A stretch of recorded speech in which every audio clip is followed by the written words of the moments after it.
Alhamdulillahi Rabbil Alameen. Wassalatu wassalamu ala Rasulillahi wa ala alihi wa sahbihi ajma'in.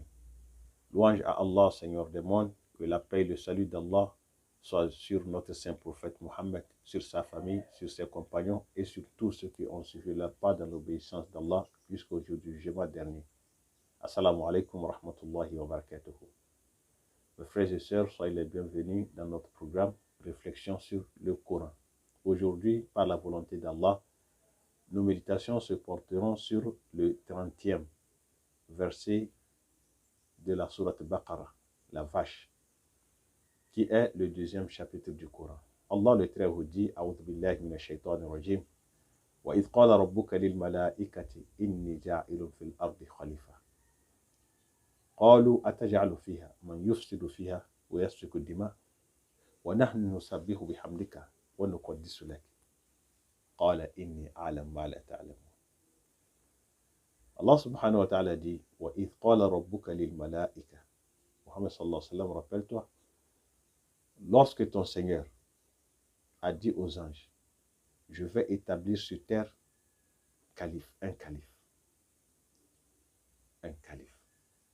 Nous nous rappelons, lorsque nous avons médité sur le verset dans la sourate Hijr, le 15e chapitre du Coran, Allah subhanahu wa ta'ala a aussi informé les anges de l'arrivée de cette créature qui est l'être humain.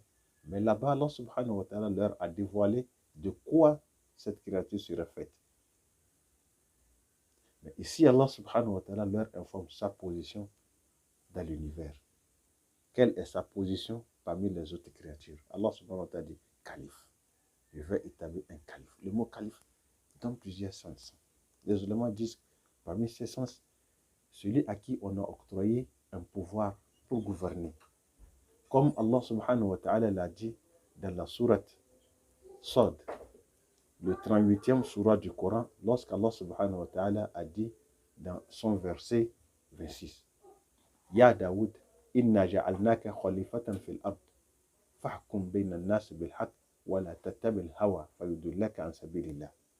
Ô David, nous avons fait de toi un calife sur terre. Gouverne les gens avec justice et ne suis pas la passion, car elle va t'égarer du sentier d'Allah tabaraka wa ta'ala. Ici, Allah subhanahu wa ta'ala parle d'un pouvoir qu'il octroie à une de ses créatures. Il appelle calife. Comme Allah subhanahu wa ta'ala dans un autre verset, il a dit dans la sourate Nur, lorsqu'Allah subhanahu wa ta'ala a dit Wa'adallahu alladhina amanu wa amilu salihat. Allah a promis ceux parmi vous qui ont cru et qui ont accompli de bonnes œuvres. La yastakhlifannahum fil ard.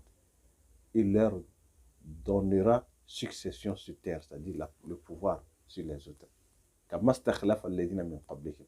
Comme il a fait pour les communautés qui leur ont précédé. Ou bien ça peut dire aussi ceux qui se succèdent, califat, les uns après les autres, ou bien génération en génération.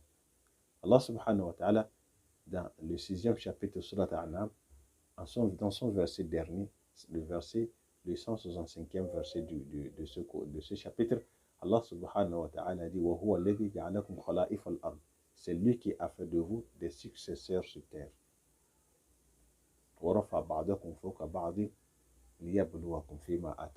Et il a élevé les uns parmi vous sur d'autres en degré pour vous mettre à l'épreuve. Ou bien le mot khalifa peut dire aussi celui qui vient après la mort d'une autre. Comme on appelait Abu Bakr radiyallahu anhu Khalifatu Rasul sallallahu alayhi wa sallam. Ici, nous allons déduire plusieurs choses. La grandeur, la valeur, la position de l'être humain dans l'univers.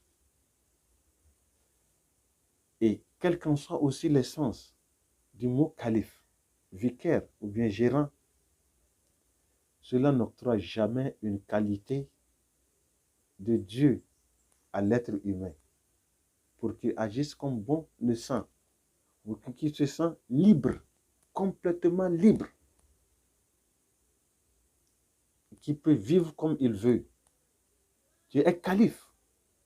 Les êtres humains doivent avoir ça en tête, que Allah subhanahu wa ta'ala a octroyé et ils doivent vivre selon la volonté de celui qui leur a octroyé ce pouvoir avec lequel ce pouvoir qu'ils ont sur les autres créatures dans l'univers. Ils ne sont pas des dieux. Ils ne sont pas aussi libres comme ils le croient. Leur liberté, c'est à la limite de celui qui leur a créé, Allah subhanahu wa ta'ala, qui est Allah subhanahu wa ta'ala. Les anges ont émis leur réaction vis-à-vis de cette position. Cette grande position qu'Allah subhanahu wa ta'ala va donner à l'être humain. Allah subhanahu wa ta'ala, vas-tu y mettre celui qui va s'aimer la corruption, le désordre? Ou est-ce que demain et qui va faire répandre le sang injustement sur terre? La ilaha illallah. C'est comme les anges savaient que sera l'avenir de l'être humain sur terre.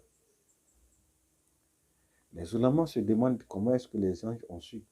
Certains ulémas disent que peut-être Allah subhanahu wa ta'ala les a informés d'avance sur l'attitude de l'être humain sur terre.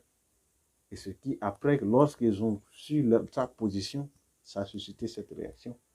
Ou bien, Allah subhanahu wa ta'ala, dans ce même verset, leur a donné le signe.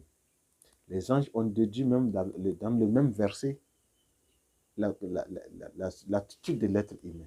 Lorsqu'Allah subhanahu wa ta'ala est calife qui dit, dans un de ses sens, celui à qui on octroie le pouvoir de juger parmi les autres.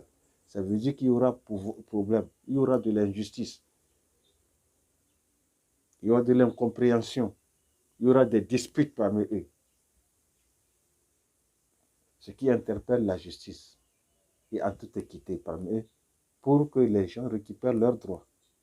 Ou bien certains ulémas disent que non, selon leur expérience avec d'autres créatures qui ont précédé l'être humain sur terre, comme les djinns par exemple, qui ont semé corruption avant qu'Allah subhanahu wa ta'ala ne crée l'être humain et lui donne cette position. Wallahi, comment l'être humain ne peut pas agir différemment? Les anges ont prétendu que nous allons semer corruption sur terre. Et nous le faisons. La ilaha illallah. La corruption, l'injustice sont devenus la nature commune des êtres humains sur terre. Le sang, on n'en parle pas. Chaque jour, combien de sang on fait répandre injustement sur terre? Comment nous pouvons agir pour donner raison facilement comme ça aux anges? Et voilà ce que nous avions dit que l'être humain va faire sur terre. Ce que nous croyons, voilà, c'est exactement ce que l'être humain fait. Mais Allah subhanahu wa ta'ala leur a dit quelque chose. Tout simplement, inni alam ma la ta'lamun. Je sais ce que vous ne savez pas. Oui, cet être humain peut semer la corruption, peut faire répandre du sang sur terre. Mais parmi eux aussi, il y aura des pieux. Il y a des gens, à cause d'Allah subhanahu wa ta'ala, ils peuvent sacrifier leur âme, leur bien, leur famille, pour satisfaire Allah subhanahu wa ta'ala. Malgré la liberté que je leur ai donnée. Et aussi, Allah subhanahu wa ta'ala a des attributs. Il est miséricordieux, il est pardonneur. Le pardonneur a besoin de quelqu'un d'un fautif pour être pardonné. Il y aura parmi des êtres humains des gens qui demanderont à Allah subhanahu wa ta'ala sa miséricorde.